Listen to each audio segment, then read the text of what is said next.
Assalamualaikum warahmatullahi wabarakatuh. Kami salah satu kelompok dari mata kuliah Orientalisme dalam Al-Quran kelas E.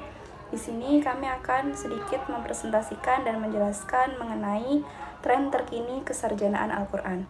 Materi yang kami sampaikan dalam kesempatan kali ini bersumber dari jurnal yang ditulis oleh Karen Bauer yang didasarkan pada hasil acara IKSA Annual Meeting tahun 2015. Langsung saja kita mulai pembahasannya. Bismillahirrahmanirrahim.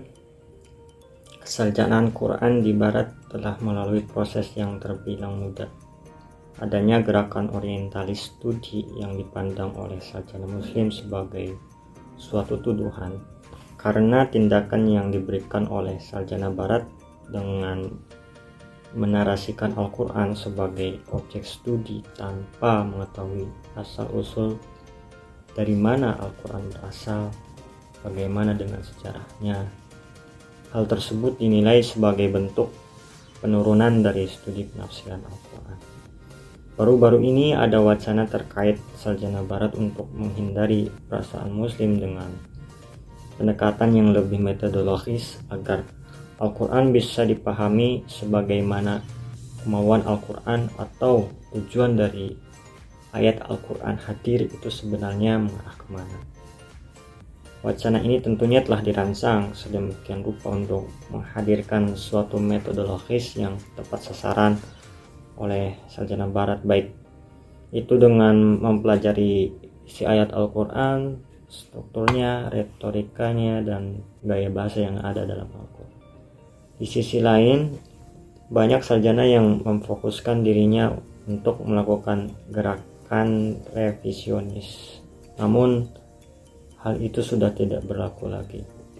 Tetapi Karen Bauer dengan bersikeras beranggapan revisionisme berfokus pada literatur dan Al-Quran sebagai teks utama dapat dianggap sebagai produk dari proyek revisionis asli. Dewasa ini penafsiran Al-Quran memiliki perkembangan dalam segi interpretasi modern seperti adanya kajian gender, pendekatan sastra terhadap teks, dan gerakan muslim Amerika.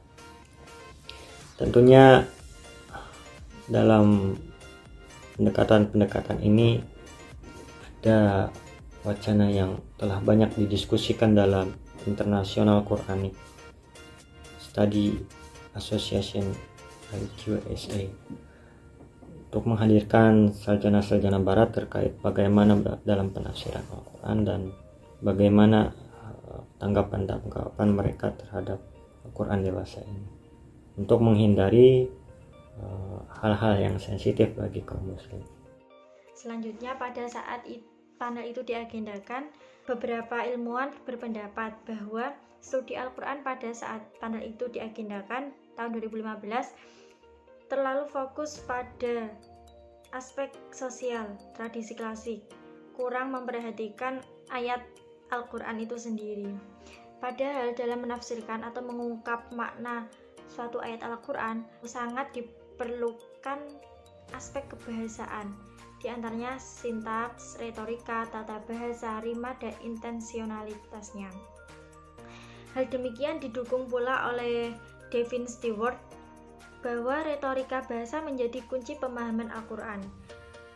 Tanpa menggunakan retorika bahasa akan kehilangan banyak poin yang bisa diambil ataupun bisa dipahami dalam ayat tersebut.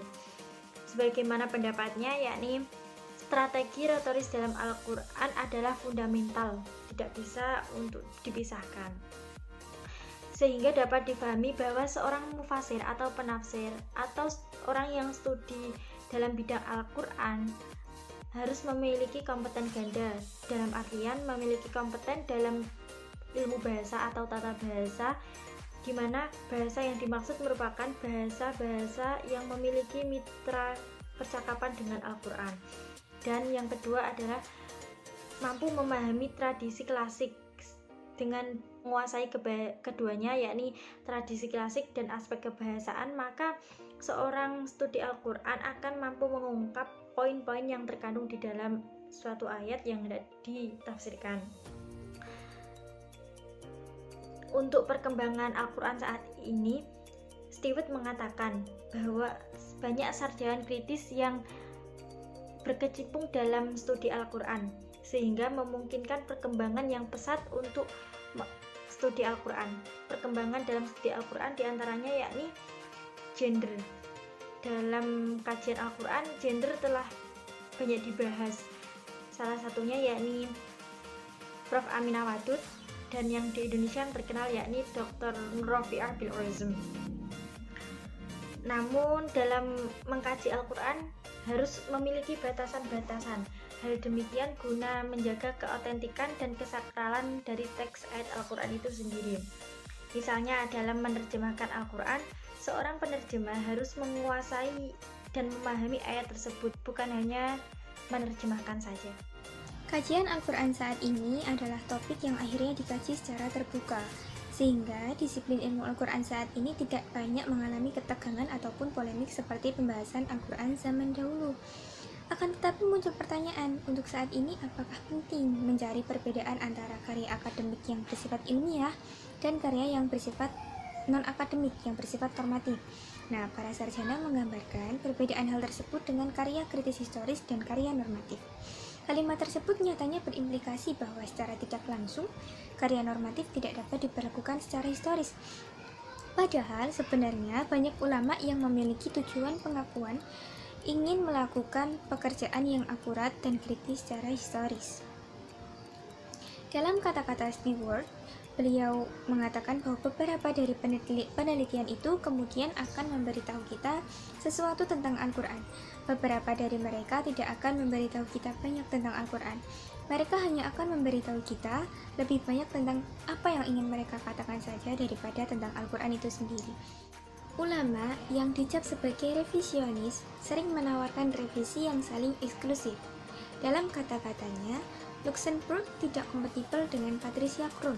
Misalnya, mereka memiliki kontranarasi yang berbeda. Mereka berjuang untuk melihat apa yang mereka semua bagikan, kecuali narasi normatif. Nah, efek penting dari revisionisme untuk studi Al-Quran mungkin bukan mengenai kesimpulan. Kesimpulan tentang asal-usul dan sifat Al-Quran tidak semua akan dibagikan dalam studi Al-Quran. Sebaliknya, efek penting dari revisionisme yakni menjadi metode pembeda antara Al-Quran dan tradisi, dan menghidupkan kembali penggabungan orientalis lama dari teks-teks non-muslim untuk ditumpahkan dalam sejarah Islam. Pada acara IKSA Annual Meeting 2015, pembahasan mengenai bagaimana masa depan studi Al-Quran memang kurang mendapat perhatian. Pembahasan ini berangkat dari pertanyaan yang muncul dari beberapa panelis, seperti pertanyaan dari Martin Nguyen. Ia bertanya, apa yang akan terjadi secara struktural dan kemana arahnya studi Al-Quran 10 tahun ke depan? Pertanyaan ini juga dilengkapi dengan pertanyaan dari audiens lain. Dia menanyakan, apakah studi Al-Quran ini akan menjadi sama seperti studi Bible yang menjadi bidang yang sangat terspesialisasi? Jawaban singkat atas pertanyaan ini adalah tidak. Studi Al-Quran tidak akan menjadi hiperkhusus seperti studi Alkitab. Alasannya karena masalah demografis. Nah, permasalahan demografis ini seperti yang disampaikan oleh Syaukat. Ia sebagai satu-satunya panelis perempuan dan yang membicarakan tentang perempuan. Ia berharap kedepannya lebih banyak lagi panelis perempuan. Mungkin sekitar 30-70% dari keseluruhan panelis yang ada dalam meja bundar tersebut. Nah, menurut Devin Stewart, ada beberapa penelitian yang akan terspesialisasi. Contohnya ialah penelitian studi manuskrip. Namun, jenis spesialisasinya ini juga berbeda dengan spesialisasi pada studi Bible. Kenapa? Hal ini karena sejarah mengenai studi manuskrip ini belum lama, serta tidak banyak pula orang yang mengerjakan studi manuskrip. Nah, memang dalam beberapa hal, studi Al-Quran ini menjadi sama seperti studi Alkitab, yaitu akan mengalami masa kritis dan akan ada beberapa kontinuitas di dalamnya. Nicholas Sinai Ia memprediksi bahwa generasi mahasiswa berikutnya akan jauh lebih baik daripada generasinya. Kenapa? Hal ini karena generasi berikutnya ini dilengkapi dengan keterampilan-keterampilan yang terakumulasi. Sebenarnya masih banyak lagi yang bisa dibahas mengenai masa depan studi Al-Quran, perubahan struktural, dan tantangan yang dihadapi sistem universitas secara keseluruhan, yang mungkin nantinya sistem tersebut dapat mempengaruhi studi Al-Quran. Mungkin sekian penjelasan singkat mengenai tren terkini kesarjanaan Al-Quran yang dapat kelompok kami sampaikan. Saya mewakili anggota kelompok meminta maaf apabila terdapat banyak kekurangan karena keterbatasan ilmu yang kami miliki. Semoga video ini bermanfaat bagi kita semua. Akhirul kalam, wallahul muwaffiq ila aqwamit thoriq. Wassalamualaikum warahmatullahi wabarakatuh.